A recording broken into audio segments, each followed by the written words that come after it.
So I started the idea of this band.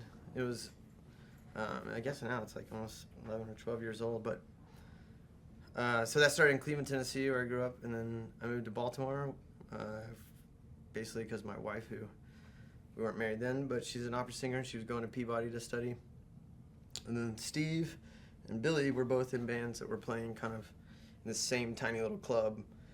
Basically, 7 days a week there was music, and it was a bunch of bands that we were all friends with and played shows on at the same time. It was things like Beach House and Dan Deacon and things like that. So kind of imagine 8-9 years ago, Baltimore music world, playing to like 60 people. And at that time, no one from Baltimore basically even, I don't know if there was a single big band that had come out of Baltimore ever, really. No. Not really. Yeah, not for a couple of years. And any, yeah. You know, how big do you want to call Beach House or Dan Deacon or us or whatever? But like, there was nothing. It wasn't like indie cool or, you know, The barren mainstream. wasteland. Yeah, it was just like there was no idea you could get out of town. Basically, Yeah, bands that had almost left Maryland. Yeah.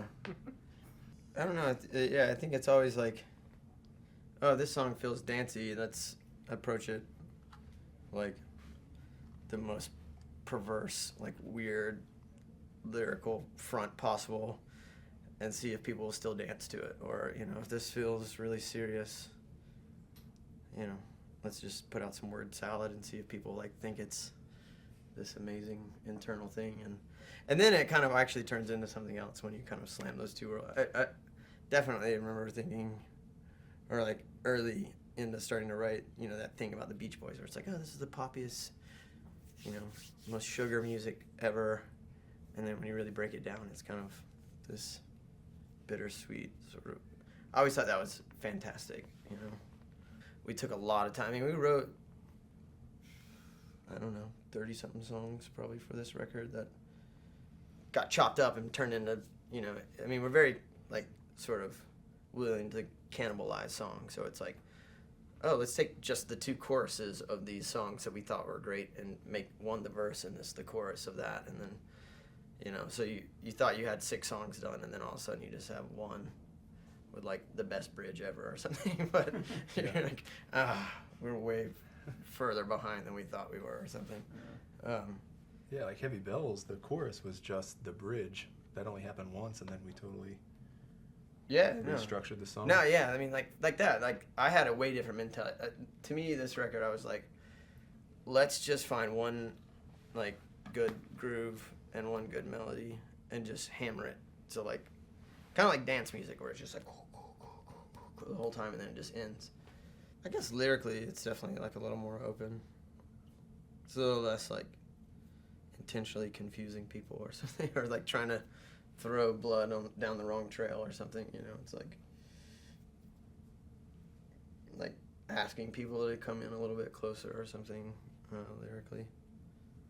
We used to live in the same town, so we'd get together and mess with stuff, but really in the past 6 or 7 years, it's been different cities writing together, so it's been kind of back and forth through the internet, you know, emailing MP3s of ideas and stuff, and I guess we were doing that in Baltimore as well. I had literally, I mean, we were like this incredibly backwards sort of combination of technology where it would be like, I have a 4-track cassette recorder. I will record a demo of it, and then I found some weird thing that lets me run it into an iPod, and then I have to dump that into some janky thing that hacks Apple because it did not want to accept things that weren't bought from iTunes or whatever, and then I could send that to Billy, and then he'd send back something that he'd stacked on top of it, and it was like what could have been 30 seconds of working together in the same room, even though we were in the same town then.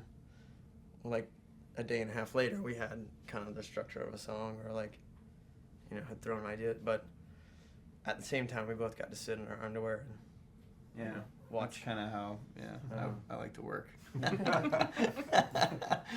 The entire purpose is getting people to sing it back to you, and like, so it's like, okay, you got to write something that's very like, you know, people can know it right away.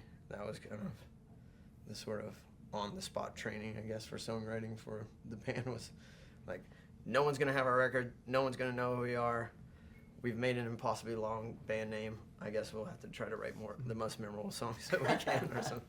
Yeah.